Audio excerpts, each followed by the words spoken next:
In summer, the island of Sodor gleams in the sun, and every station is filled with flowers. Percy had been working at the docks all day and was tired of the smell of fish. "Whew! Come on, Percy," said his driver.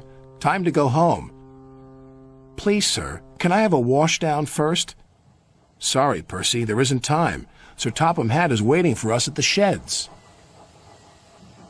"There is to be a festival of flowers," announced Sir Topham Hatt. "This sign saying Best Dressed Station will be awarded to the winner. Please help with the arrangements."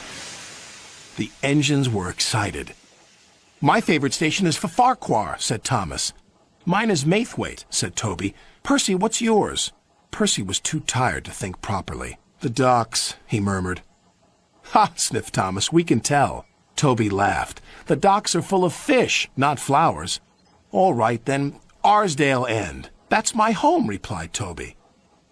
"That's why I like it, especially when you're there and not here saying I'm silly. Good night." Next morning, Percy was proud to be sparkling again. His train of freight cars were being loaded with vegetables and flowers. "These are for Maithwaite," said his driver. "They'll display them on the platform." On the way, Percy saw Harold. "Why is Harold buzzing about?" he puffed. "I haven't time for a race today." "What's that?" said his driver. "Why, bless me, it's a ram."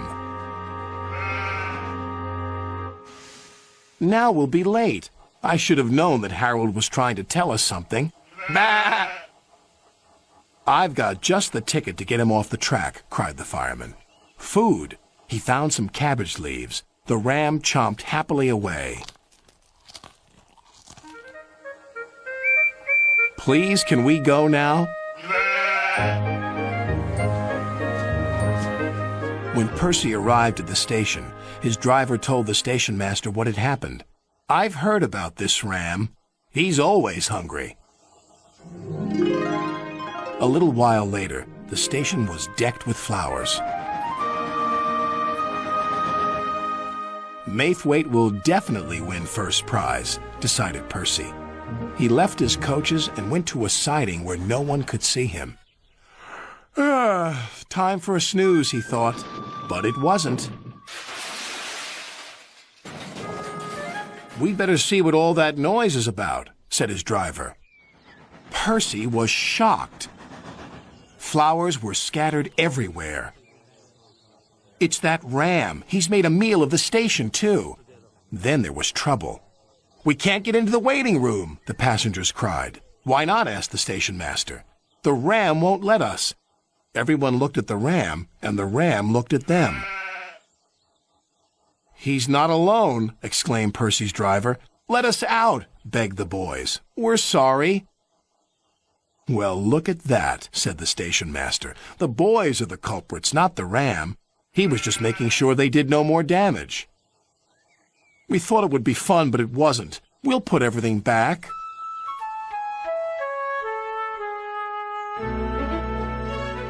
A few days later, Sir Topham Hatt invited some of the engines to Maithwaite, winner of the Best Dressed Station Award.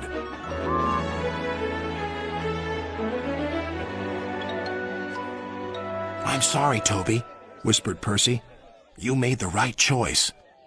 Then Sir Topham Hatt made an announcement. "There is one more prize for our good friend the ram. Here it is.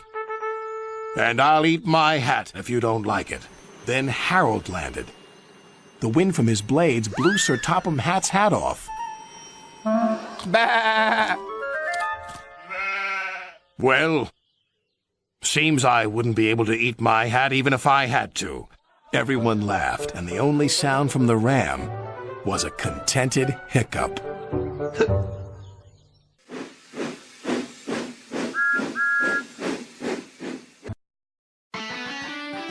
Let's go, go, go on a big world adventure. Let's go, go, go and meet new friendly faces. The world's just a train ride away. Big world, big, big adventures. Thomas and friends, big world